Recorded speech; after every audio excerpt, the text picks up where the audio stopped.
This case file join the theorists tonight, as they welcome to the show David Race, the genesis and mastermind of Monstrosity, the podcast that navigates the land of confusion where celebrity meets the supernatural. From his time as a huge part of the Howard Stern Show in its heyday to a comedy career in LA, David will bring his invisible touch that will have you enthralled with tales ranging from conversations with showbiz starlets to stark Bigfoot terror. We're calling all stations to get entangled in our conversation with the man on the corner, David Race. And that's all.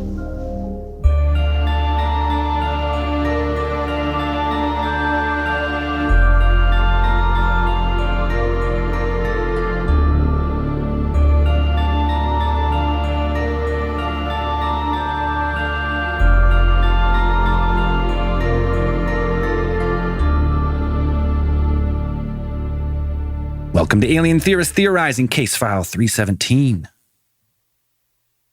David Race and the secrets of aliens, Bigfoot, and anything you want to know about. I'm pretty sure he's got the answer. Anyways, I'm Zell.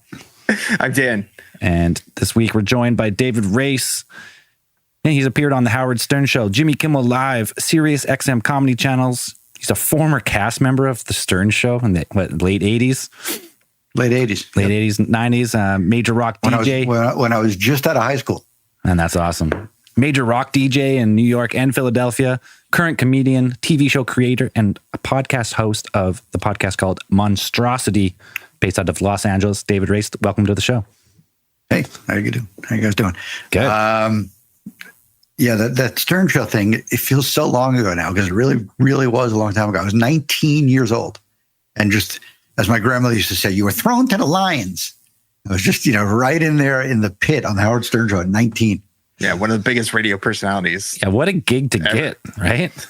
Jeez. It was such an insane occurrence. It's one of the greatest movies ever. I have it written at home as a book and a movie that I really should just put out already. I was in broadcasting school just out of high school and just riding on the Long Island Railroad one day into the city, listening to the Stern Show as I always was back then on my little headset. And I just hear them mention that they're looking for a new intern on the show. And at the time, I'm looking for internships on radio shows. And I had no idea they even had one. I never heard any intern referenced. I was like, an internship on the Stern Show when I'm looking for an intern. So I got off the train in Manhattan, got a $10 bill out, went to the newsstand, said, give me every quarter you got. And I ran to a payphone and dialed these guys like a mental patient for the next 25 minutes. I must have called 15 times, in 20 minutes until I got Baba Booey on the phone, at the time known as Gary. But later on, people today would know him as Baba Booey. And I just, like Rupert Pupkin, I just ranted. I'm the guy.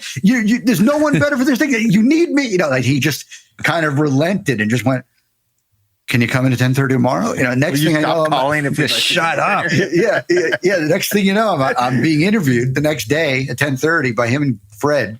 And there's kind of a funny story to the interview process itself, but the fast forward version is that they interviewed me for like an hour. They basically threw everything you could throw at a kid to make him say you don't want to do this. Like, do you understand you're not getting paid? Do you understand you're never getting paid? Do you understand you're going to be here at 5 a.m. every single day? No complaints, no sick days, no excuses. Do you understand that means your alarm goes off at 4? Do you? It was like everything designed to make you finally go, nope, that one's gone too far. Thank you, next. And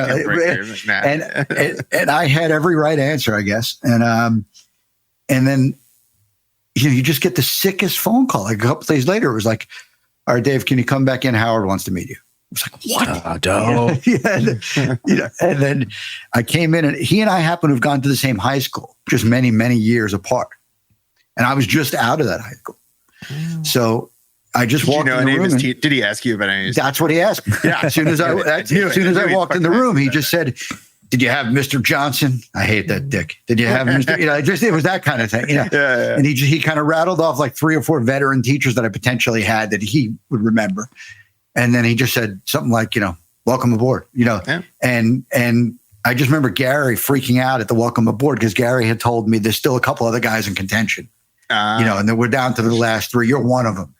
And then Howard gave away the game in a minute that it's me, and Gary freaked out. But, within a week from that phone call, I'm working on the show. Within 3 weeks, I'm on the show every day, joking around with them about whatever. And within 6 months, I'm voicing over their daily show promos. I'm co-hosting The Best of Stern with Tony Pigg. And then ultimately, after I leave the Stern Show a year later, during the Stern Show, he had a TV deal, so I worked on that. But then after I left the Stern Show about a year later, after that, I went off into my own radio career, became a disc jockey myself. Boom. Quite a start to a career. It was. Cold calling Howard Stern until they pick up and hire you. It all came down in that 15 crazy minutes and just off to the races. So what was the hazing ritual like for the Stern Show? Oh, it was insane. It was endless. It never really ended. It was all kinds of stuff. Some of it's so not PC to even answer the question for you right now. I'll tell you some of the things I know. We've already been canceled and shadow banned. You can say whatever you want. I just remember they would send me out to buy like really, really insane porno magazines at the newsstand just to see how I'd react to it. Like really loony ones, like crazy stuff. I remember them making me watch Bestiality. Hey, you got to watch this for the show. Yeah, you got to watch this guy get fucked by a horse. All right. Yeah, it was insane. Things that would get you in serious legal trouble now. That would really get you in trouble. Went on with me left and right. My eyes are tearing from this. It's bringing back a really bad memory he doesn't want to talk about. What is this? Look at it. Like my no, but it was a really memorable time and a very fun place to work and very exciting place to work. But had it was difficult also. There was definitely things in the hazing zone and things that were difficult, especially for a 19-year-old. And there were weird things about working there. Like at the time, we weren't on TV at all. There was no E! Channel. We were just on New York and Philadelphia radio. But Howard was a huge celebrity in New York. He was as big as as you'd ever imagine he was later. We were already that big in New York as a radio show. Right. And so there shouldn't be anyone recognizing you on the street from a radio show where there's no pictures, there's no one to know what they look like. But within a week or two of working there, I'm walking down the streets of Manhattan, like carrying back, bananas and things he needed as snacks after the show, whatever, and having construction guys yell at me, "Hey, Dave!" Cabbies calling my name. Like, I'm like, how do these people know who I am? There's no reason to know who this particular kid is, And I remember one morning, I'm sitting in the office typing and transcribing the show and stuff like I'm supposed to do, and some guy, I'd be listening on the radio while this is happening, and some guy calls in. And he just goes, "Hey, Howard," he goes, "does Dave take the 415 every morning from Rockville Center? He's wearing a black K-Rock t-shirt. He's got a long hair and an earring. He describes me perfectly, And Howard's like, "Yeah, that's him." Like he confirms for this maniac that it's me, And the guy, and now as far as I know, when I'm on that train platform at 415, there's nobody there ever. No one. So the whole thing is insane. Like there's no one anywhere in sight at that hour. And now for the next 3 weeks, I'm standing against like a cement wall like this, looking left and right. Again, Howard told the guy to let me have it with a water gun. So I'm waiting for him to come around the corner. And I used to get on the train every morning and just fall asleep. It was so early in the morning. So I'd fall asleep the whole train ride, like lulled from the train, and I'd wake up when it arrived in the city. And for that next, I'd say 3 weeks, I was on the train with one eye open. Expecting to wake up with duct tape and tied up in his chair. You're like, oh no. There were one of my weird jobs in that show was to stand outside in the morning at 5:15 and wait for Howard to arrive in his limo and basically walk him into the building like his bodyguard. But I was a skinny, 140-pound, 5'8" kid at the time. Like I wasn't even as tall as I am now. I was still growing. I was so young, and he's 6'6". He's a way big guy. Yeah. And so he'd jump out of a limo, and this little skinny, wet noodle kid would be standing there to walk him in. And again, another thing like the train platform where I'd be standing there at 5:15 in the morning, it's pitch dark on Madison Avenue. There's no one around. I was waiting for the limo to pull up. But as soon as the limo would pull up, people would just appear. They would pop out of like their cars. They were hiding behind the back seat, like ducked down, waiting for his limo to arrive, and they pop up and come running. Like crazy fans of his would just appear on the street at that hour. and they would show him, one guy would show him a box of custom jewelry that he made that had human eyeballs in it. In the rings, in the rings and bracelets and stuff. And he'd be like, Howard, take a look at these eyeballs. You know, he would like show him this crazy stuff. And Howard just always keep walking. Like he's in motion. Like, yeah, that's very nice.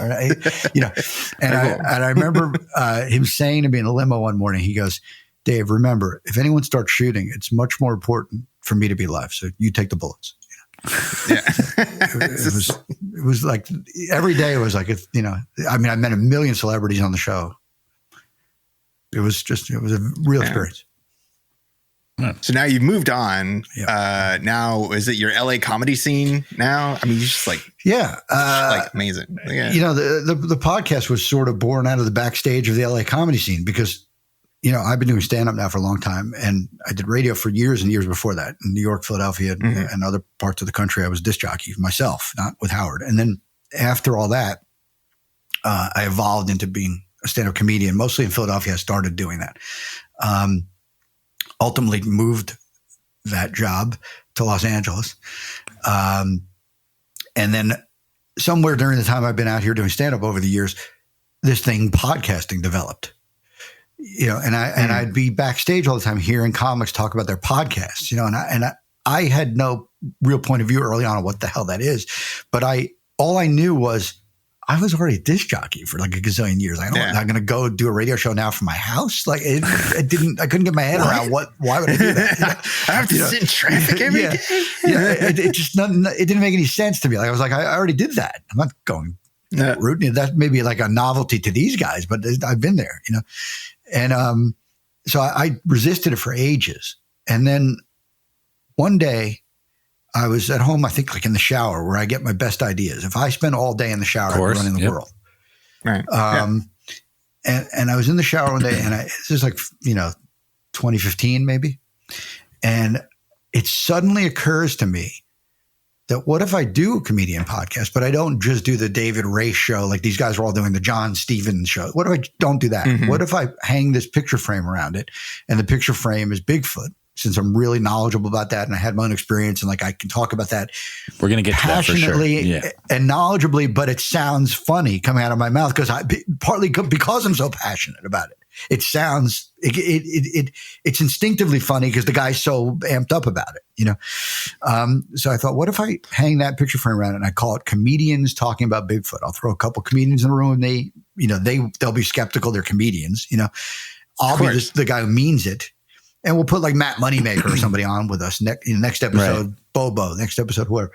So I did that show in 2015. By episode 7, I had a TV deal. And we ended up shooting an hour-long pilot with the guys from Monstrosity, from Monster Quest. Oh, nice. Okay, yeah. And, you know, we flew across country and filmed it. And I cast 2 comics in it to be my sidekicks. And I was executive producer and host. And we shot the hell out of the thing. We shot for a week. It did not sell, as you know, because you don't see it today, do you? But, you know, do you go still into have why it? It didn't sell. I have it. It's in my computer. I can look at it, but I can't do anything with it. You know, it's not that it didn't go well. It went pretty well, but there's things I would have done differently. There's reasons it didn't sell that would be long to go into, but the long and short of it is like a year of my time went by and it didn't sell. Right. And then I had to come back, you know, to this reality. Like, okay, now what do I do? You know, and I thought, let me do a podcast again, but this time let me broaden it out to not just Bigfoot, UFOs, ghosts, Bigfoot, Loch Ness Monster, all of it. All the good stuff. Same sort of thing as the comedians talking about Bigfoot, but let's not even narrow it to comedians. Let's go with celebrities in general and ghosts, celebrities in general and UFOs. And then again, stick someone in there from Ancient Aliens, stick someone in there from Finding Bigfoot as the other end of the triangle. So as your podcast has gone on, like you bring on guests, you've had like Natasha Henstridge on there, and you toss them into the mix with there's a common like paranormal experts. Like there's a common the recurring pattern. It's not 100% all the time, but there's a recurring pattern, Dan, to the guests on my show. If you look at the list of guests on Monstrosity, there's an inordinate amount of extremely hot actresses that have come in and done my show. That is not an accident.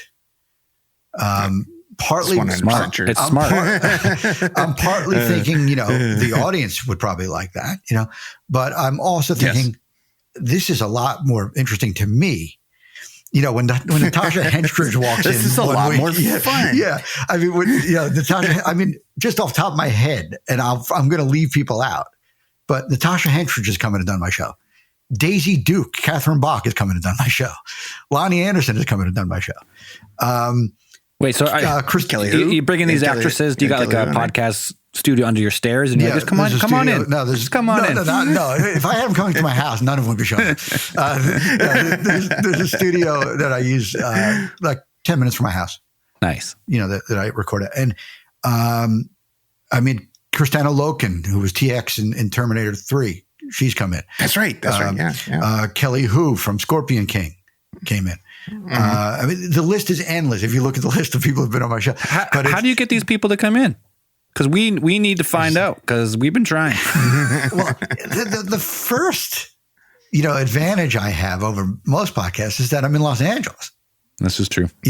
It's much harder to get. That's what I said to Zell earlier. I was like, if you work in LA, you know everybody. It's not quite. That's the prerequisite. It's a little. There's a little bit of that, but it's not. That's not the main factor. That's not the main factor in terms of the Los Angeles thing that I was referring to just now was that I'm geographically here. Daisy Duke can come in here. She lives, 10 minutes from where I'm recording. You can't do that you can't say to whoever, whatever actor you want, come in studio in Charlotte, North Carolina. They're not ever there, So, I have a geographical advantage right there, these people all pull up in their car from 15 minutes away, and just walk in. And then, yes, there is, I'm in the business. I know people. I know how to get around the industry. Me and my assistant, can navigate through the world of agents and managers and things differently than, someone who wouldn't know how to do that. So yeah, that all of that is the magic of it. But this whole answer, this long-winded answer I've given, this unbelievably extended answer I've given, came back to me answering the why so many hot chicks on your podcast. Not an accident. It's good. It's just good business. You're doing it right. Yes, it is. Like if we were in LA, we're probably not coming on your show. Because when we take off our hats, no. I don't have a no guys rule on the show. There's plenty of male. You probably should. You should probably go no guys. You had Burt Ward on your show. Sure, Burt Ward's been on. Shadow Stevens has been on. Saul Rubinek, who's in every movie made since 1985, has been on. It took me a second. I had to look him up, and I was like, I have seen him in everything. I remember everything. He's one of those guys that like you look at the movies and you're like, there's always that guy. And you're like, oh, it's that guy. In this universe that we're dealing with, in terms of the audience listening right now, Warehouse 13 is probably the thing they would know most from. But I've had rock stars on. I'm wearing a Yes shirt today. John Anderson from Yes, the lead singer of Yes, has come on my show. Nice. I've had lead singer of Jefferson Starship, Mickey Thomas. I've had the guitar player from Genesis, Steve Hackett, which, one of the running jokes on my show is that I am the world's biggest Genesis fan. So one of the running jokes is that I always jam a Genesis question in, no matter who I'm talking to, in a way that has no relevance whatsoever to Natasha Henstridge. I force her to somehow be talking about Genesis, usually without any tip off. Like, I don't even tell them that this is, a bit in my own head. I just kind of make her talk about Genesis, and in her own mind, I let her quietly wonder what's wrong with this man. But I this always, man is the biggest Genesis. But I do make them say it. I ram around a Genesis question, and I'm so deeply knowledgeable about Genesis that when I had one of the guitarists from Genesis on the show, I asked him questions that he had no idea what the answers were from his own band. Yeah, back in 1988, you did this. You played this show, and what the? He's like, what the fuck? Solo in that song. Like it was, things were news to him. Yeah, he's like, I don't remember doing that. I'd imagine as a band, especially bands through the 80s, you don't remember much of the touring days. But I got him. Sometimes we make Google News on the show, and he's one of the people that did. I got him to. I asked him, you have any Genesis stories, anything about anyone in the band that no one's ever heard before? Something no one's ever asked you. Tell me something no one. And he just off the top of his head just spits out, all right, on show days, Peter Gabriel used to spend the afternoon walking around beaches and parks with a metal detector looking for coins and stuff like that. Huh. Never heard anyone say that. And I said, that's a weird pre-show ritual. There's not many people who do that. The people, the road crew was packing flight cases with guitars, drums, and a metal detector, when they were going tour. Or if they ever mixed them up. That made Google News. Yeah, that's pretty. Okay. And now you're in the cryptid paranormal arena, right, as it is, and like, I mean, you throw your guests on there, and you'll put them on pretty much. I think like your what was it, your third podcast or so? You had Matt Moneymaker because you mentioned him already. You had him on the show, and I mean that was pretty fun. I mean, Moneymaker's been on how many Bigfoot shows? Like 2 or 3, I think. I'd seen him on so many. He did one with the guys from Monster Quest originally, one of their earlier shows. I forget what it was called, but he did one. And then he did the famous one, Finding Bigfoot was the big one. But he's been on 3 episodes of Monstrosity. He's like kind of recurring. He's kind of like my Tony Randall. He's like the Bigfoot. Yeah. Is he like he's like the Bigfoot expert. He's like my Regis. Like he sort of pops on when I need him. But is he a Genesis fan? Yeah, what was his take on Genesis? That's never come up with him. Somehow, it's a good point you make. Somehow, the Genesis question that I always jam one in, whenever he's been on, must have happened to the other person. It must have happened to Natasha earlier or somebody else. It never happened to him.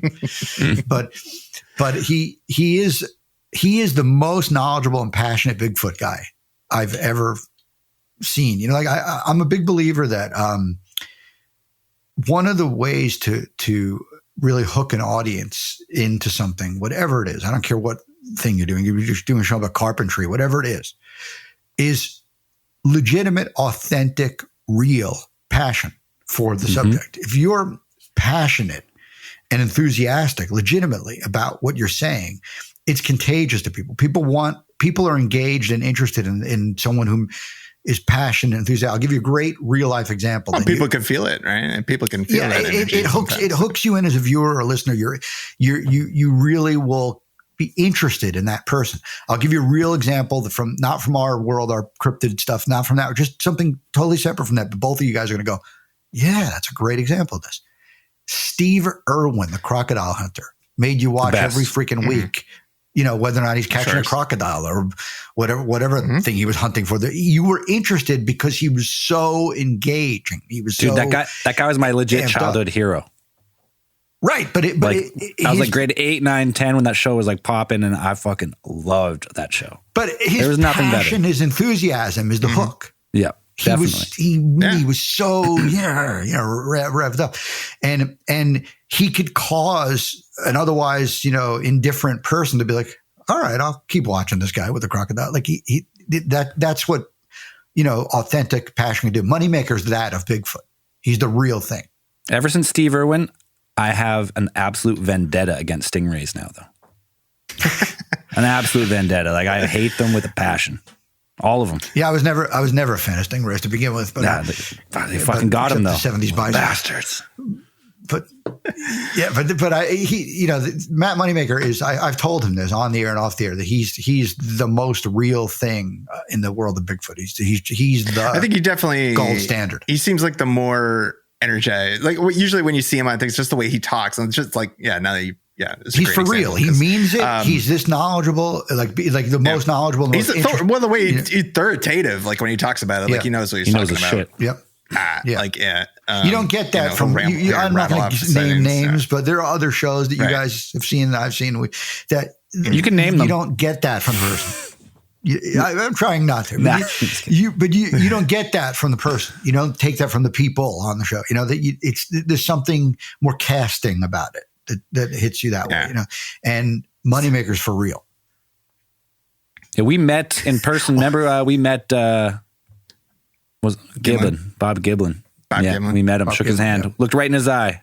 Yeah. He's dead serious. We met him at we were at Alien Con. Was that LA? That was Alien Con 2018, I think. And was that LA or Pasadena? I think that was Pasadena. Probably Pasadena. Yeah, but I never met Giblin. That's a cool guest. Yeah, wasn't a guest. No, I wasn't even a guest. We just met him. He was like the idea of any of us. Yeah. They used Giblin at a Bigfoot trinket store as their salesman. If you want to take a picture, you got to buy something first. That's interesting.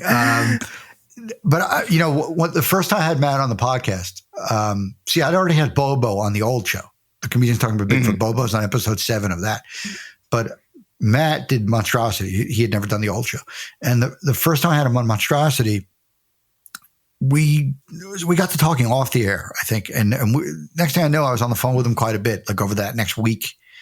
And he doesn't live that far from me. He lives kind of San Diego, LA, on the border in that area.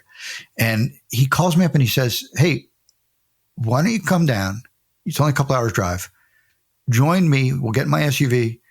I have a Bigfoot spot I go to in California that's not that far from where I live. It only take a couple hours to get there.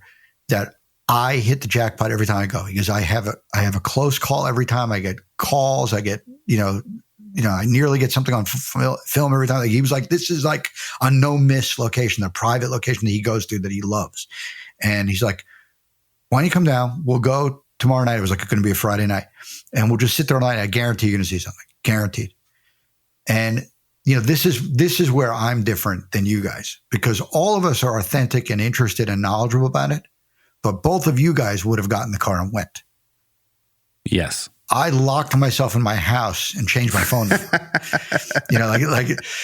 I definitely would have 0% chance. Well, Andrew wouldn't have went. There's one of us who definitely would not have gone. One wouldn't have went. It's in the middle of the woods, night. He said all the wrong things. It's a sure thing. We're guaranteed to see. Say, okay, I'll be staying home. It was unless we're bringing Army Rangers, I won't be there. There's no chance of sitting in your car with something coming up next to us. Bigfoot just hammers on the back. Giant 9-foot ape man gonna creep up on me. But he's so for real that he goes and does this by himself. In other words, he was going anyway. By himself. Yeah. He's like, you want to come along? I'm going to go. Yeah. And that means he was going to go sit there in the dark of the woods, for 8-10 hours at a sure thing spot with no witnesses, no protection. Probably, I don't picture Matt carrying some kind of serious weaponry. I just kind of see him thinking the Bigfoots will discuss it. He had a pocket knife. Yeah. And he just, that guy's hardcore. Okay, well now after that talk, because you have a Bigfoot experience, do you not? Yes, I do. So let's get into that, because that's the meat. That's we are huge fans of Bigfoot on the show. We've talked about him many times, all the big cases, but we've never ourselves had an encounter. So it's always fun to talk to people who no, I've seen something. It's probably the main way the podcasts happen for me, because I was always into these topics. Even as a kid, I used to watch Leonard Nimoy's In Search Of growing up and all the things that everyone like us watched, of a certain age, but I hadn't had any experiences, and I wasn't super well read on it or super, super, super wrapped up in the subject until my incident. Strangely, in the strangest of twists, my incident involved Genesis. As most good experiences do. Yes. I was on the East Coast of 2007, the fall of 2007, with my wife to see Genesis on what I assumed to be their farewell tour at the time. And after seeing them a couple nights in the New York area, where I'm from, my wife and I decided to go join my father and my stepmother upstate at a vacation house my father had, which was about 4 hours from the city. And the house is on a 55-acre property, private property, with no neighbors in sight. I mean, like if you were standing at the plateau on the top where the house actually is built on the plateau, if you're standing up there and looked with binoculars, you probably see a house, a mile away or something out there, like a twinkling light. There's no one right there. And we were staying in the house with them. It's a log cabin, very sturdy log cabin house. Don't picture some flimsy thing. I'm talking about like Oregon logs. Gimlin was involved in harvesting these logs. And we're staying in the house. My father and his wife are on the other side of the house. That's where their bedroom is. We're on the guest room side. And the guest room side faces up against the tree line, maybe 20 feet away, to the woods. And earlier in the night, my wife had been standing on the balcony of the house looking through the telescope at the crystal clear night you can see up there. And I kept noticing that she was kind of like looking through the telescope, and then she would kind of stop and seem, spooked and look around left and right and kind of come back to the telescope. It wasn't like her to look that jumpy. Right. I don't know her to be like that. And finally she pops her head and says to me, something weird out here. I feel like something's watching me. Now, this is before I know Bigfoot stuff enough to know that already what she's saying is Bigfootish. I don't know it that well yet to know that, but I do remember her saying that. And then, she was back to the telescope, and then she kind of stopped again because a rabbit, seemed spooked and came running by in the dark. And, just a number of things happened over a course of, say, 15 minutes. And finally she, shuts down the telescope, comes in and says, I don't like it out there. Like, I'm coming in. It was that sort of thing. Creeped out. Didn't make anything of it after that. Went to bed for the night. So I take you back to that guest room. That guest room's on one side of the house, my father and his wife on the other side. And at, pitch dark in the night, 3:00 in the morning, we're sound asleep when something bangs on the wall next to our heads. I'm talking about with like a hit none of us could do without our arm turning to dust on the spot. Like you would have shattered your arm in 1,000 places. Yeah. So you said solid log walls, right? Yeah. These are logs like, you're not just hammering on plywood. You're going, straight to Yeah. This was boom, boom, boom, like 2 or 3 hard hits. Okay. And this right next to our heads, on the wall. And we both jumped up from the pitch dark. And this is one of the weirdest parts of it. We jumped up from the pitch dark, looked at each other and went, what the hell? And just immediately, like puppets on a string, our heads fell right back down and we were right back asleep. We didn't do anything a normal person would have done. Sit up and look through the Venetian blinds that were right next to me, stand up and look at no normal reactions. I would have not picked in the window. I would just like walk to the other side of the room. But anyone would have, you would think would have done something. Okay. Sure. I have since discussed this with enough Bigfoot experts to tell you that a few have said this to me, that Bigfoots use infrasound to control your actions and behaviors, and that they believe that, as I tell you more of the story and you fully understand this had to be a Bigfoot, that the Bigfoot infrasounded us and put us right back down because he was right there. I'm talking about the Venetian blinds window was next to my head, like a reach for the tissue box away. It was as easy as sitting up in the bed and going like that, and we didn't do it. Neither one of us did it. If that happened tonight in Los Angeles, we'd both be at the window. Like neither of us did that. Yeah. We just went down like puppets on a string, So he's got some low hurt, like noise that he makes that can control emotion. Right. And we just were down for the count until tomorrow, till the morning. And when we woke up, we remembered it and talked about it, like, what the hell is that? And then we went outside and looked, and there's grass up to that window. So it's not a place where you'd see, imprints of feet, no footprints, nothing like that. But I got an idea how high the window is. It would have been like a 10-foot, 11-foot kind of reach, reaching a hand over your head, like 10, 11 feet to do that. And the window, was right there. Now, after that incident, somewhere around that time, I presume it must have been that I started watching things like Monster Quest. And I started seeing incidents on Monster Quest that reminded me of this, like a guy in the woods in Minnesota that had this happen, same kind of thing. So I reported my story to the BFRO. I called Moneymaker's organization long before I knew him and reported it just as a guy with a Bigfoot story, and they had an investigator call me, and it ended up being like 2 phone calls. He called me in the course of a couple of days, and we had like a total of like kind of a 2-hour call spent over 2 calls. And he asked me all kinds of interesting questions, like things that, only those kind of guys think of. And one of them was the window open? And I said, yeah, it was open like an inch, with a screen, and the blinds closed. And he said, was your wife menstruating? Oh, fuck. They would ask that. Yeah. And, I couldn't remember immediately, but I went and asked her. And, women are so strange. They all have like a lifelong logbook of this.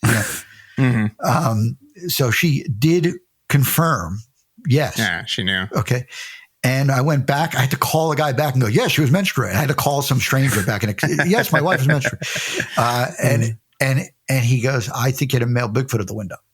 This is after he'd already gotten like an hour and a half of details out of me before that, And it turns out that that sold him on it though. That was the final. He was already with it. I think that was like the final nail. And now here's something really interesting also that I learned talking with him, and then I also learned as I did my research. You guys have probably heard of the Whitehall Bigfoot incidents, upstate New York. Whitehall, New York is a famous Bigfoot location with many incidents. I don't think we've talked about that one, actually. We haven't talked about it, but there's been look it up later. There's a lot of incidents in Whitehall, New York. I'm making a note. Whitehall, New York is 20 minutes away from this house on the same chain of mountains in the same county. At the time of the incident, I didn't know any of this. I think a lot of people, it's like, at least people who don't live in the general vicinity of like New York. Like New York is like chock full of wilderness. Like it's still like up north, like northwestern New York. It's all barren, like all that. Just like, well, yeah. Once you get northeastern trees, like you get out of the city. Once you get out of New York City Metro, you're sure it starts being woods and mountains, and it's not that big of a drive out of the New York Metro to be in that. A couple hours. Right. And you're in it. Mm-hmm. Takes longer to get out of the city than get up to the mountains. You're right. It does. One of the weird things about LA is that, people talk about the traffic here, but for example, San Francisco is about 400 miles from LA. Okay. So that's a pretty good amount of mileage. Oh yeah. But you can make it routinely. You can make it by car, LA to San Francisco in like 4.5, 5 hours.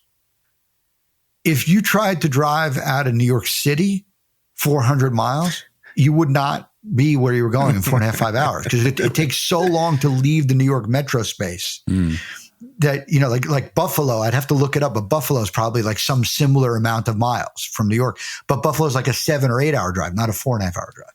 Right.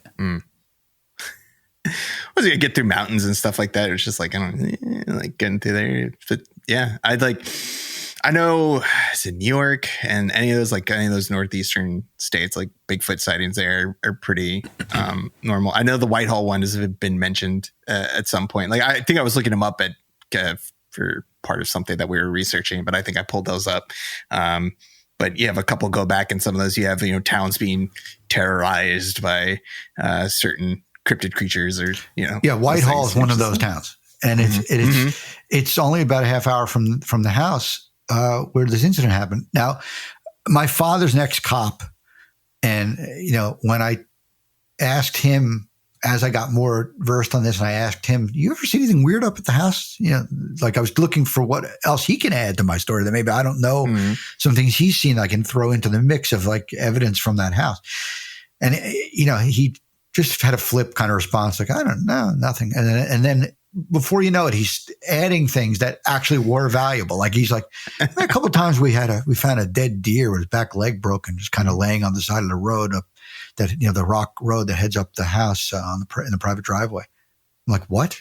His back leg broken? Like it's a Bigfoot kill. It's obvious, or he would tell me, we used to put the dog out in the dog run out by the house, and we'd go out for the day, and the dog hated it up there. She didn't mind being in the dog run on Long Island, but up there she would be terrified and cowering in a corner and never wanted to be out there again. We didn't know why. And I was like, because there's a Bigfoot harassing him. So like he would add things that ended up being completely irrelevant. Without any all idea these tiny little events, so you're just like, wait, what? This is obvious. Like, this is Bigfoot here somewhere. Right. So what's the theory on your Bigfoot encounter then? Like, so if Bigfoot is attracted to the smell of blood, this came, realized it was a little too high to get in, just gave you a quick warning knock, and off he went. This is a better question, that particular one, from Matt than me. But Moneymaker, I think, would probably say that we were in its territory. That no one lives in that house full time. It's a vacation house. My father and his wife would probably be up there monthly or something in that range. And when they were, they might be up there, Friday to Sunday once a month. That's that sort of frequency. So for the most part, whatever's coming through the property doesn't expect people to be there. And suddenly there's two couples here. And we've been here all weekend, and this car is coming and going, and there's activity and barbecue is going. And I think that if Matt Moneymaker was on this interview, he would say that it was probably a territorial thing. Because, when you come down to it, that house, for all intents and purposes, was basically a habituation site. It was a location that probably a Bigfoot or two or three are regularly. Right. And it's a private property way up on the plateau of a 55-acre property surrounded by nothing. And who are these four idiots that are here suddenly? Now, what do you think Bigfoot is? Because you can go with like it's a long lost hominid species. Is it interdimensional? Is it dropped off here and picked up, and that's why the footprints disappeared? Like what? Forget Moneymaker. What's your personal story? Answer. I have the unpopular answer. Unpopular meaning the Bigfoot purist never likes this answer. And I hate to keep referencing Matt, but I tried to get Matt to talk about this with me on one of the appearances he made on my show because I wanted to hear what he would say about this. And I was amazed that he didn't discount this at all. Like he actually was open to this. So that shocked me because I do think of him as a purist, Yeah. My answer is that it is more than likely an alien species. It's very unlikely that it's a regular flesh and blood, creature of this planet. And the reason I have multiple reasons I think that, but just off the top of my head in no particular order, there's a government document, a leaked government document called the Blue Planet Project. That the document describes different alien species that the government supposedly knows visit the Earth regularly, from their all their UFO research over the years. It has artist renderings of these creatures, the gray aliens and the obvious sort of things that you think. And one of the species they talk about there is they call a wadig, W-A-D-I-G, and it's a drawing of a Bigfoot. And the description section says, commonly thought of, by humans as a Bigfoot or a Sasquatch. It's actually what we know to be a wadig, which is an alien species that they, that they're not sure what its purpose is, but they think it's to survey things. And that all makes sense because there's so many Bigfoot sightings that involve UFOs. There are people that have seen Bigfoots coming and going from UFOs. There are people that have seen lots of orbs of light and then a Bigfoot and then the orbs of light again. There are numerous Bigfoot telepathic communications where a Bigfoot is standing, in view of somebody and the person raises a rifle and like they hear in their heads telepathically, like the way aliens would communicate, put it down or I'm going to kill you, and the person lowers the rifle, there are lots of witness sightings where a Bigfoot disappeared in a blink where it was right in front of them and it flashed out, these all point to the footsteps just disappearing, like people track a Bigfoot and then all of a sudden, or even there's a documentary by David Paulides on Amazon Prime. I saw it, I think, called Missing 411, The Hunted, or the Missing 411, The Hunters. You ever see that? I think we watched that. We watched that for something. Yeah. Okay. So if you watch that, he doesn't outright say it, but if you read between the lines, heavily implies. The thing is, he's basically saying these are Bigfoots doing this.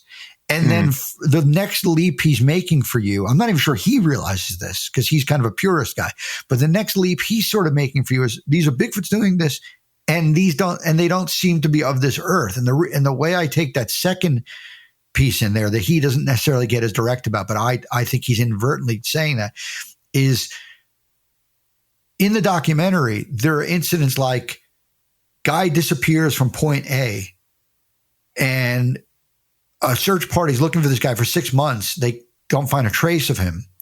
And then they suddenly find his boots 6 miles away, 7,000 feet up a mountain, sitting placed perfectly in a crevice. It was a kid too. And they've already searched that location numerous times. There was nothing there. Now those are there. Then a month later, they find his phone and his wallet and his pants, 8,000 feet away, but a few thousand feet down in another place they've been through a million times. And now that's there and laid out neatly. Like these are, or even like a body part they would find, in a case like that. These are things that don't, when you put that whole show together, you watch that whole show and you take it in totality, yes, they're Bigfoot incidents, but the Bigfoots themselves don't seem of this earth. No, I mean, I would agree. Just after all, it would make more sense because if it was like a breeding population of ape, I mean, eventually you find it. Be easier. Right. You would think it would be easier to find a species like us that's just smart and can hide in the woods and doesn't. You would think it'd be easier, but the ones they seem to disappear, and just like the way. All the stories of people who interact with them, you're like, this doesn't seem like an animal. Telepathic communication, the telepathic communication, all that stuff it's much more alien than I'm not. It's hard to get my head around that it could be conventional. No, I would agree. That encounter with it, and then never again. Like when you went back to that property or anything like that. Weirdly, I've never been back to that property. My father sold that house a couple years later. Don't blame me. Damn. He sold the house a couple years later. It's disappointing. I wish he hadn't, but he had the property for a bazillion years. When I was a little kid, he owned the property already, but there was no house on it. He didn't build the house till like the early 80s. So I remember in the 70s when I was really little, we'd go to this property. We'd visit this property like 3-4 times a year. We'd book a motel like down the street and like visit our property. It was a very strange vacation we would take. We'd my father and I would go and pull the car up next to the property and it'd be like, like this proud kind of man standing there. There it is. Going, one day I'm going to build a house here. It was referred to as the property. And like we'd get out of the car with like sticks and kind of bash through leaves and pine cones and stuff. And him saying to me the whole time, watch out for copperheads, and I'd be like some terrified kid jumping off the ground, and we'd march our way up to the plateau, that same plateau where the house eventually was built, and just kind of get up there and then do another hour of one day everything the sun touches will be yours. So like I mostly know that house as the property with nothing on it. And then in the 80s it had a house on it. But by that time, like, I'm starting to be a teenager and I'm starting to get into that age where like family it was exciting as hell for me, for my parents to go away to the property because that meant I had a lot of chicks over, when they weren't in town. Now, next time you're in the area, you got to go to the doorstep and leave a note. Be like, have you seen any Bigfoots? Contact the FRO survey. Yeah, I mean, I was disappointed when he sold it because it was not that long after the incident, within a few years. But I know exactly where it is, if that matters. I mean, I know where the property is. I can get to the property. So this popped in my head. So circling back to now the Monstrosity packet, like who have you had on the show that has been surprised you with like their knowledge of paranormal and or Bigfoot like topic? Like who were you like brought on? You're like, wow. I don't know. That's a surprise. I don't know if it's so much that I can think of any of the celebrities that have come on that I've had what I would call like a lot of knowledge. That word doesn't jump into my head as the right one, but experiences, yes. A lot of surprised me with that, and it's not a requirement of the guest, because if I required that the guests have a paranormal experience, we'd be really narrowing that group down of available guests to almost none, or at least almost none who would admit it publicly on a microphone. Right. So we booked the guests based mostly on that I have some kind of an interest in them, like if I feel I can. Passionately and talk to them. Like I'll have them on. Like it'd be unusual for me to have a guest on that like I have no interest in. That's why most of the guests are hot ladies. Exactly. And then something about this interview is tearing my eye. But you're right. That's exactly right. But there have been a lot that have come on that have had something to say on this front, very specific things about things that happened to them. Catherine Bach, Daisy Duke, told me about a phone call she got from somebody she knows to be dead, a dead person. Phantom call. Called her. Who else? I had Shadow Stevens, the former host of American Top 40 and from Dave's World, the sitcom, and Hollywood Squares, and really big, like famous guy in the late 80s. He told me that he believes he worked for a family of aliens in North Dakota when he was a teenager, like a Coneheads kind of situation, like people that he doesn't think are of this world. Were they? North Dakota? Yeah, that's where they were. Yeah. And he worked, he had a teenage job working for people that he now believes were not of this earth. That's pretty awesome. That actually sounds like a good freaking show. Yeah, that was a good one. Robert Carradine. That was a good idea for a show. Who was, I think, Lewis in Revenge of the Nerds. He was the main guy in Revenge of the Nerds. He told me a story about sitting at a meeting with a friend of his or whatever at a restaurant, and the friend was telling him something that was pissing him off so much about somebody else. They were talking about somebody else, and he was getting so mad at the other person they were talking about and whatever it was that was angering him, that he was staring at his drinking glass, angry while the guy was telling the story, and the drinking glass shattered into a million pieces. There's been a lot of that on the show, a lot of, those sort of moments with people. There's also been people that have come on that I could tell, like, really kind of like almost would have excused themselves from the studio for the paranormal portion of the show. Like Kenny Banya from Seinfeld, Steve Heitner. Actually got up and peed during that section. He was the only guest I've ever seen, like, where I go, all right, so let's turn to our UFO guest, Johnny Johnson. And like, I literally see my celebrity guest just get up and walk out. And I remember being on the mic, like, like doing a double take, like, where the hell's he go? And then he came back and, he was there for the rest of it. But like, he seemed to try to get out of the way for a few minutes. Robert Romanus, who was Mike Damone in Fast Times at Ridgemont High. And that's a good moment for me to bring up that another commonality of the guests on my show, besides hot chicks, is really iconic people. I book a lot of people that you think of as like, oh man, that guy, like that, right. The iconic Damone is the greatest example of that. Like he stole that movie. Damone from Fast Times is the greatest of the great.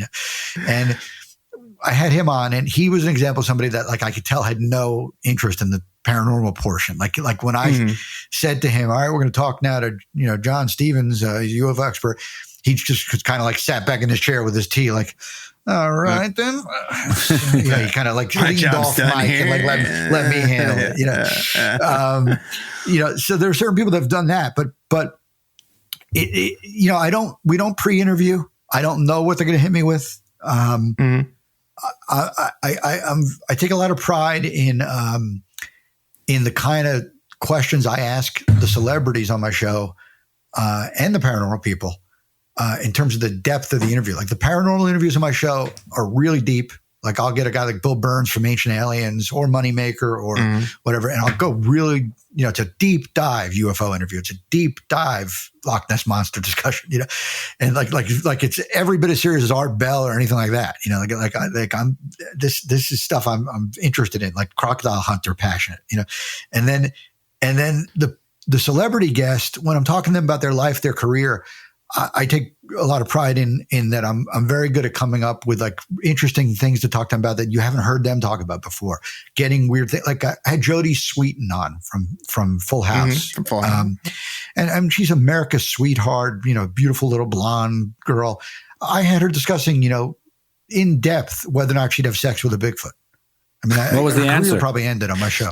Yes. It was yes? Okay. Yes. I've had that with several hot actresses, by the way. So if you're interested in Bigfoot porn, that's also on my show. There's something for everybody there, really. You just gained a few more listeners from our crowd over here, I would imagine. Yeah, there's something for everyone on this show. That I'll say. when I doubt there's an entire novel series out there of Sex with Bigfoot somewhere. Yeah. Now, if you want to hear the hot actress that you're crushing on discuss, like Kelly Hu I had on recently, Scorpion King. And I like to make up little game shows to play with the celebrity guest, like, Wheel of Monsters or, I make a little game show. And with her, I played one called Who, What, Where. The Who was spelled H-U. And it was basically, the premise was basically, I asked her, if you were in the following situation, what would you wear? And one of the questions, she's from Hawaii. So one of the questions was, if you were being chased through the island jungles by a band of mini-huni, which are those mythological dwarf Hawaiian creatures, she knew exactly what mini-huni were. She was amazed I knew what they were. And she told me what she would hope to be wearing in that situation, which was like, running shoes and stuff, like an escape type of outfit. But the third question I think I asked her was, Kelly, who, what, where? Next question, what would you wear if you were camping in the woods? What would you hope to be wearing if you encountered a band of good-looking Bigfoots? Good-looking. Just jacked Bigfoots, trimmed hair, and trimmed chest hair. Her answer was exactly the answer you wanted it to be. It was like panties and like what kind of bikini she might even be sitting there naked. like posing, like she took it right down the Bigfoot porn lane. So somehow I get these actresses that that people are crushing on all over the world to discuss very intimate things with these creatures. Too often, uncomfortably often. Amazing. Perfect. Now, there's one more question I got to ask you because the show's Alien Theorists Theorizing. So do you have any encounters or close encounters? UFO. You do got a UFO? Yeah. Yeah, sure. Yeah, you're a twofer. Yeah, we were just saying that you got Bigfoot and UFO. I got it all. I just remember Peter Brady from the Brady Bunch is somebody that I could tell wasn't in love with the paranormal section of the show. He's another guy that kind of, we had a Loch Ness Monster guy on with him. And I remember him kind of spending the first few minutes kind of scratching his chin like, I'm Peter Brady, damn it. God damn it. Before he finally asked a couple Loch Ness questions. But anyway, the UFO thing was, I remember 5 years ago, maybe I was driving to a meeting in LA. And I always, when I tell this story to anybody, I always like telling you really where I was, because I always like the idea that technologically today, the person listening can play along at home. They just open their Google Street View and just take the ride with me, and you can actually watch this from my eyes. So I'm going to let the audience take a second to open up the Google Street View and play along with me here. I'm on Victory Boulevard in Los Angeles at the corner of Sepulveda. Victory and Sepulveda is a major intersection in the valley. And I'm at that corner. I'm facing eastbound on Victory. So I'm facing Sepulveda, facing eastbound on Victory, heading towards Burbank. But I'm like, near Sepulveda. So I'm pretty far from Burbank, but facing Burbank. And I'm just sitting at a long traffic light, going to be continuing to head east, broad daylight, weekday afternoon.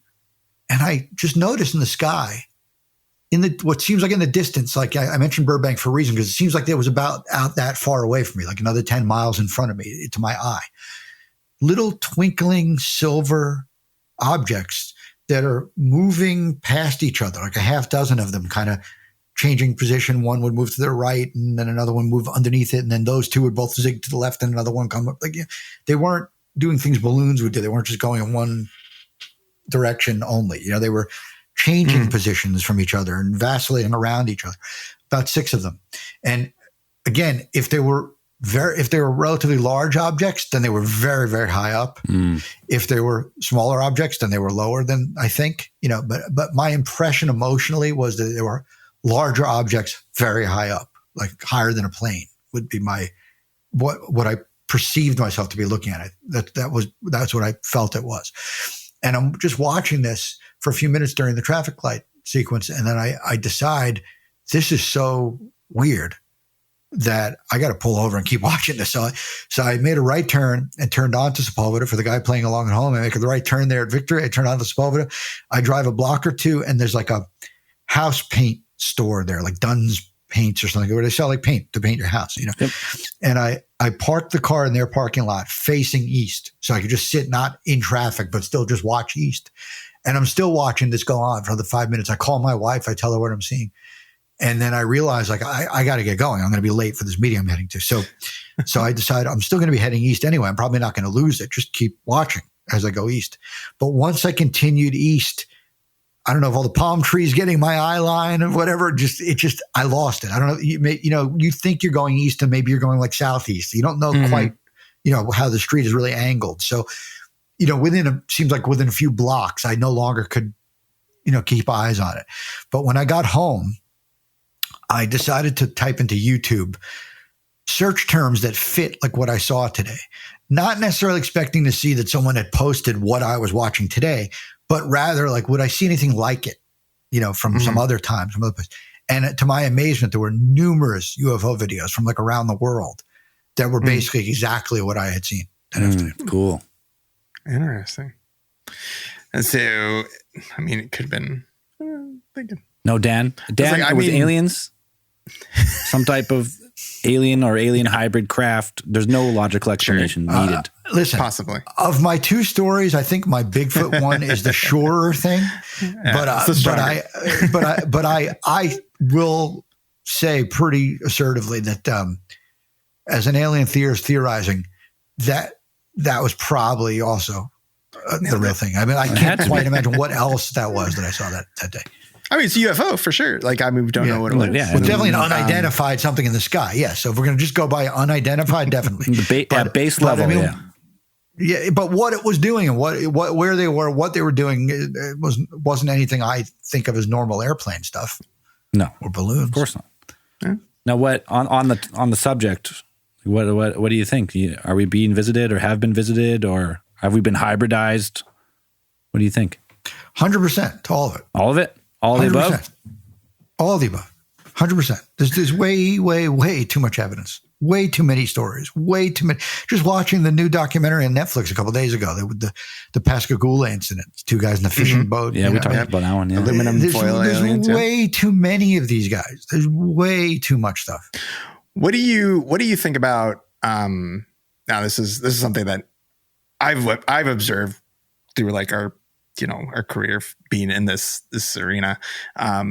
There is a certain shift that happens, or like an observable shift within the alien extraterrestrial encounter thing, where there's a certain line. I'm not exactly sure where it is, but it's probably about like 80s, 90s, where there is a like in the 50s and 60s, you have these great narratives and experiences and claims of, when people meet these aliens, they're all talking about peace, and you guys need to tone down the nukes, like stuffs like that. And then, we're going to take you to visit our places. We're going to go out here and do all these things. You're going to join the We bring Federation. You love. Exactly. And then then there's this shift that it's usually like the Strieber era, where Whitley Strieber comes along, and then you start getting these like more like sinister, bit, like the feeling that happens, like of these like, encounters that are more, that they're here to just take advantage of us, or they're here to. Are you asking if I think that the shift what do you think happened? Is born out of like, our pop culture, or is the shift actual real thing? Is it something like did they muscle out the other ones, or is it like what do you think? I'm going to go back to that Blue Planet Project book, document that I've read. It appears that there's multiple different species and with multiple different purposes and agendas. So you probably have more dark, ominous visitations, by certain species than others. This group is more trying to benefit us, and this group is more of a problem, that kind of thing. Like why do you think like the grays have become those are like the ones that probably the most commonly reported now, like abductions for sure that are encountered, like abductions, experiencers, like a lot of them report that gray, the shorter than average human, than the large black eyes, large, enlarged heads, things like that. What do you think about that? Like, why do you think I think the most logical explanation for the grays is that they are future humans coming back in time. We talked to a guy, actually, Dr. Mike Masters. And have you heard of Mike Masters? Yeah, he's been on my show. Yeah? Yeah, he talked about, the future humans coming back. He's a fun guy. We liked him. Yeah, that's the most logical explanation. He dominated our psyche for 6 months after that interview. It's just us, motherfucker. Yeah, it's just us coming back. It makes the most sense based on certain things that abductees have been told. We're out of eggs. We're out of eggs. We got to go back. We got to get more eggs. We're out of them. It would be the logical explanation for a lot of the things that are said, a lot of what their agenda seems to be. Remember, so much of the agenda, particularly the Greys, seems to be around us destroying ourselves with nuclear weaponry in particular. So that would be a logical agenda of future humans to come back and warn us. We know what's coming. It all would make sense. You guys are down the wrong path. We've been there. Trust us. Yeah. Yeah. I mean, it's no accident that there's so many UFO sightings directly above nuclear sites and nuclear bases. None of that's just bases in general. Yeah. Always. There's that incident, I think it's in Russia, where the aliens stopped a missile launch. They stop missile tests. They stop a missile launch. There are instances where they've turned missile tests around, like turned the missile around. They're always involving themselves with nuclear stuff, with either actually stopping something from happening, like while the test is going on, or freezing instruments, or just being there in general, like kind of almost waving their hands over our nuclear bases, going, by the way, this place is the place that concerns us.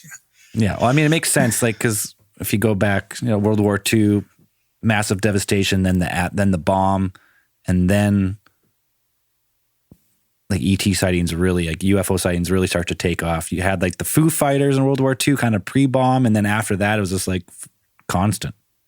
It makes sense. Like, well, we're always having these. Now it's SpaceX. Is always launching stuff in California. But when I first moved here, before there was a SpaceX, the same base SpaceX uses, that Vandenberg Air Force Base, which is like about 90 minutes north of Los Angeles, was already in use by the U.S. military for things like that. Yeah, and they don't warn you in California. They don't warn you that they're doing something today. It's the weirdest thing. Like, this is a city full of freeways with people on them all the time, like, just driving. I don't know why they take a risk all the time that like people are just going to rear end each other by the thousands, because they just throw missiles up in the air and test them. And like the whole city sees them while they're driving on the 405 at 80 miles an hour. Like, and you could have like 100-car pileups over these things that happen. Yeah. Let's see the statistics on launch day of that amount of accident increases. They figure it's just the tourists that are in an accident. I remember the first month that I lived here, I was eating dinner at a California Pizza Kitchen in Studio City, California, which was on the second floor of a shopping center with all big high glass windows that you can just oversee the sunset in the sky the whole time. And just in the middle of dinner, this is again way before SpaceX, this is when Vandenberg was Vandenberg.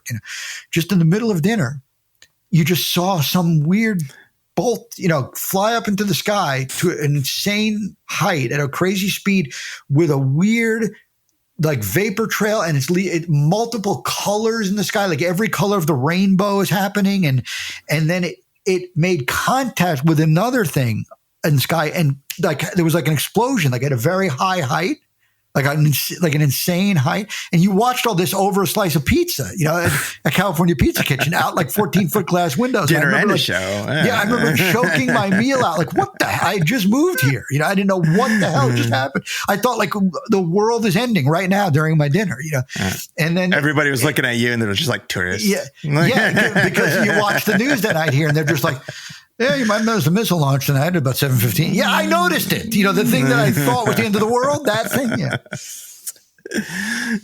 Everybody, you're right. Did you see that? Did you see that? They're like, calm down. We don't look at it. The explosion that I said I saw really was real. What they were doing in that particular one, I remember watching the news that night, was they were crashing a missile into another missile, demonstrating to themselves that they can intercept another missile. They can do it. Knock it out like a shield. Yeah. So there was an explosion in the sky. They flung one missile into another.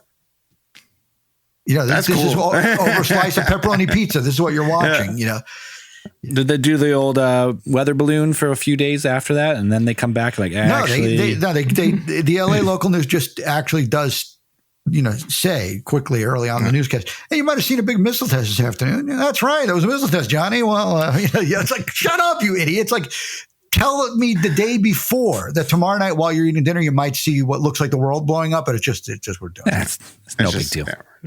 Yeah. I was gonna ask. So,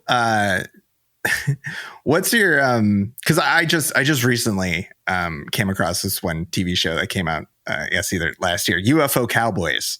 I've not seen that one. I haven't seen that one either. You've not seen that one. No. It is part of a certain genre, and it's because I was like, I watched it and I was like, this style of TV show seems really similar. And I realized it's produced by the same people who do Mountain Monsters. Have you ever seen that show? Mountain Monsters? Yes, that I've seen. Are you familiar with it? Okay. Yes. I unironically love that show. I think it's great. Dan. It's very fun. Like you said, normally I'm pretty passionate about most of these topics that we talk about. Even those parts of it, like I guess the sensational parts of it that people kind of I mean, the show is produced like it's like, it's not. I wouldn't say it's the most credible of the shows.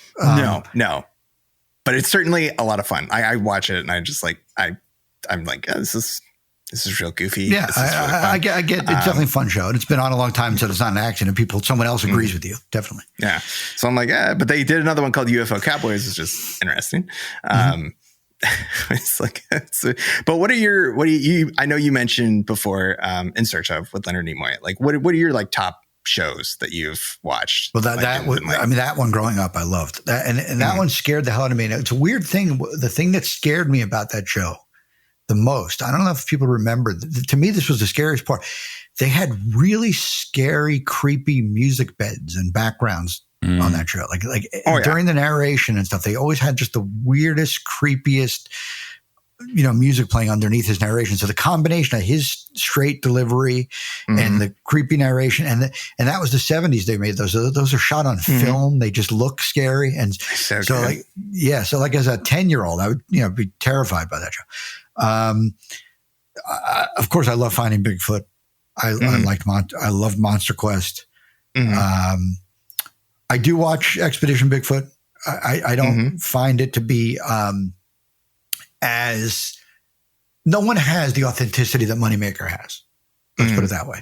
Like when I talked earlier in the show about him being the real thing, like he's just got that gravitas, and he's really. I know he's the real thing. I've spoken to him enough in real life and on the show to know he's the real thing. I don't get that. I don't see that coming from other people so much. But I do enjoy that show. I'll watch it. I mean, for the most part, I'll watch anything that comes across, my line of sight that's in this genre. I probably would have checked out UFO Cowboys if I'd seen it go by. I hadn't noticed that one yet. I certainly watch all the ones that I can find on like the streaming services. I find those a lot of times have more. A bunch of Expedition Unknown. Expedition Unknown's one of my favorite ones. Josh Gates. Yeah. Yep. And then they got the new one, Expedition X. I think is the other one. He's got I've watched plenty of those. Those are I mean, Gates is an interesting case because it's funny. I had a conversation once with a TV network about him. I brought him up in a meeting I was having with one, and I said, he's really doing comedy. I mean, he's a funny guy, and he's doing comedy in the context of what you're doing with the show. But he's don't you understand? He's doing, and they didn't understand that. They literally TV executives are so blind to reality. Like they literally didn't. What do you mean he's doing comedy? I mean he's doing comedy. You haven't noticed that this is a funny guy? No, you don't see that. They're taking him as like Peter Coyote. He's like very what? He's making jokes. He's making real jokes. Outright bits. Yeah. I was like, I love Gates. We talked to one guy.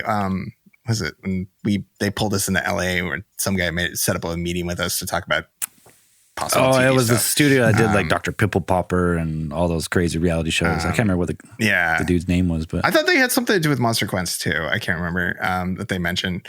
The guy had like a Bigfoot cast, like he had a Bigfoot. He was in it, like cast in his. Yeah, he was in the thing. If we had been more prepared, maybe we would have got something. Oh yeah, we'd also not been at the theme park all day and like sunburned. We had done edibles, super dehydrated. I'm pretty sure I had a concussion. I was really high on edibles, and we're in this guy's. He's like, "So what do you guys want to do for a show?" Like, I don't know. Yeah. My advice to you guys in the future: come in rested and ready. Not necessarily tanned. I never once have come in tanned, but rested and ready. Definitely not Universal Studios Park that day. Yeah. Yeah. We had one day and we couldn't miss it. We had I had like a Coke like that whole There's day. No theme parks around here. Right, I was like a kid in the candy store, just getting my head destroyed on the roller coasters, and then go for a nice important TV meeting immediately after. Yeah, so good. Yeah, you next time you're in that situation, remember that from the minute you walk into the room with these guys, writing this you're down, under unbelievable scrutiny. They're judging every single thing, everything. This town is a town of judgment. I mean, like you're walking down the street here, you're being judged. Yeah, it's just that's what it is. Yeah, it's everything's appearance. There's a lot of people trying to make shows. You got to make an impression. Yeah, it's this is hardcore. I always tell people I don't know what's going on here. My eye keeps tearing me. All right, I was walking. I'm always telling people like. They said, "What's it like living in LA?" Like when I first moved here and I was single, like people would say to me, like, what's the girl situation like? This is how I would describe the girl situation in LA for a single guy. The hottest girl in every high school in America moves to Los Angeles. Mm. Whoever you think of as the most jaw-dropping girl you ever saw in your school growing up, each one of them picked up and moved here. That's what Los Angeles is like. It's like a slugfest between beautiful women. I think I've only been out there a couple times, and just like on the not even like full on LA. I think we went there once for AlienCon. I went down there to visit some friends. We stayed on Skid Row. That's the LA. That's the LA we experienced. Yeah. Yeah. It was cheap. That was the only cheap thing we could find. We stayed right across the street from the Stanley Hotel or whatever. We were like right around the corner. The Cecil Hotel. Cecil Hotel, whatever. But downtown. Yeah, right downtown. Yeah. You really were near Skid Row. Yeah, we were right around the corner. We were not far. Oh yeah. We actually scootered. We walked out of the door, and you're like, we got drunk, and then we scootered down Skid Row, and then we didn't realize we were on Skid Row till it was a little too My late. Scooter we're like, broke down. Let's get the fuck out of here. My scooter ran out of charge. You were close to the Staples Center. Well, not the Staples Center now. It's called the Crypto.com. You know what I mean? Where the Kings and Lakers play. You were close to all that. Yeah, no, we were. It was fun. But anyways, David, tell the people where they can find you. Monstrositypodcast.com. It's got everything you can ever try to find about the show. All the links to the various platforms we're on. The Patreon link on there takes you to the old episodes of comedians talking about Bigfoot. That they're all just hanging out on the Patreon now. Oh, nice. There's a merch page off monstrositypodcast.com. So I always just kind of think of monstrositypodcast.com as the place to go because it'll send you in any direction you need to go relating to this thing. It's the landing pad, so to speak. Yes. Right on. Hey, we appreciate you taking the time to come on this little show of ours. And we'll have to have you and Moneymaker on to have a big old Bigfoot discussion here because there's more. I should have called him into this one while we were. I should have just stuck him on speakerphone. That'd be amazing. Well, we should. Well, we're definitely going to reach out to him now because he's probably out at his Bigfoot. It's been a while since we got a good Bigfoot episode in. I think we're due for another one. So awesome. Well, thanks for telling me that this one didn't count as a good Bigfoot. Hey, no, that was great. But the amount that you said Moneymaker, mediocre. We got to get Moneymaker. We got to finish the arc. We got to finish the arc. Yes. That guy's the real thing, man. All right, stick around for a quick sec here, David, while we let you go, and we'll be right back for very quick after hours for Patreon. Stand by.